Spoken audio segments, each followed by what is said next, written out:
Boker Tov, Shalom Vracha à tous.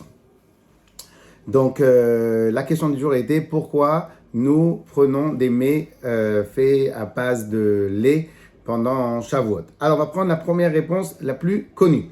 Alors, Shavuot, nous avons reçu la Torah, c'est-à-dire que pour l'ensemble du Ham Israël, à partir de quand a commencé l'obligation de respecter les lois de la Torah? À partir de Shavuot, le jour de Shavuot.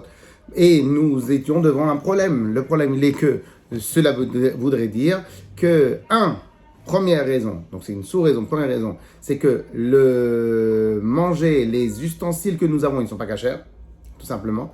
Et deuxièmement, tous les Bnei Israël devaient apprendre à faire la shrita, donc l'abattage rituel des animaux. Et donc par conséquent, ni l'un ni l'autre étaient connus de tout le monde. Donc pour les animaux, on ne savait pas faire la shrita. Donc qu'est-ce qu'il nous reste à manger? Uniquement les mets à base de lait.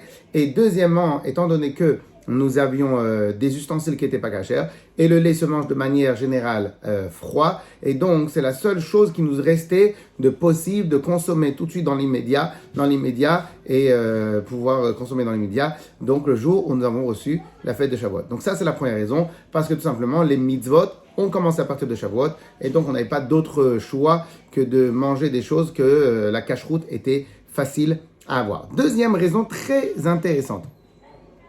Alors, parce que vous savez que pendant toutes les fêtes, on devait amener 2 sacrifices au Beth Amikdash. Le sacrifice de la fête et le sacrifice de Korban Chagiga, et un sacrifice spécial pour se réjouir. Et donc là, il a le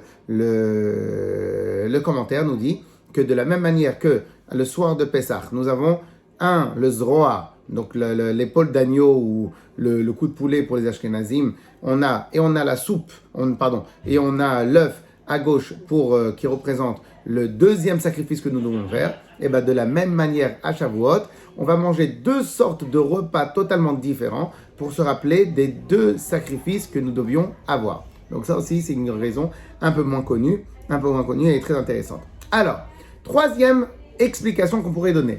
Parce qu'en vérité, d'après la Kabbale et d'après plein de choses, commentaire, le lait représente le chesed. Le chesed. En vérité, pour une raison toute simple, on pourrait dire, puisqu'en vérité, le lait est l'aliment de chesed, d'amour d'une maman vers son enfant. Donc en vérité, le lait représente le chesed.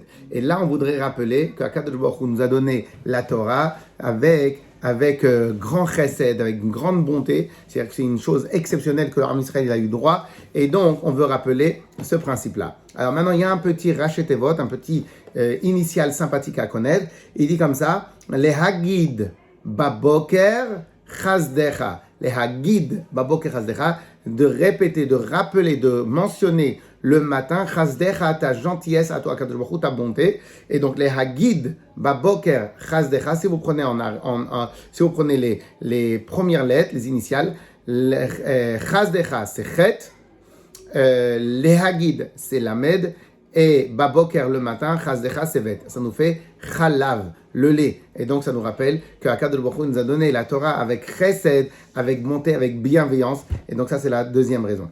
Une troisième raison, c'est parce que le Har Sinai, il a 8 prénoms. Il y a un des prénoms que le Har Sinai a, c'est Gavnunim. Gavnunim, ça vient du langage blanc, blancheur, pureté. Et donc pour rappeler qu'Akadosh Baruch Hu, il nous a donné la Torah sur le Har Sinai, Et une dernière raison, tout aussi intéressante, qu'a dit un grand rave, il a dit parce qu'en vérité le lait, c'est la seule chose que nous produisons, les êtres humains produisent. En tout cas, qu'un être vivant peut produire directement de lui. Et donc, c'est pour nous rappeler que chacun de nous a l'obligation, d'une fois qu'il a étudié la Torah, de reproduire de la Torah. Comment on reproduit de la Torah? Eh bien, que ça passe à travers notre intelligence, à travers notre intellect, à travers le fait qu'on ait révisé, à travers le fait qu'on ait fait tout ça. Eh bien, au final, je vais te retransmettre la Torah avec ma sensibilité, ma particularité, mes exemples, mon vécu, mon expérience. Et ça donne la possibilité à chacun de transmettre la Torah avec son propre goût à lui, et non comme le lait, qui en vérité c'est un aliment qui est fabriqué totalement par les Bnei Israël, par les êtres vivants, et donc à nous aussi de devoir chaque année prendre sur soi d'étudier bien la Torah et de la retransmettre aux autres. Chazak ou Baruch Chag Sameach.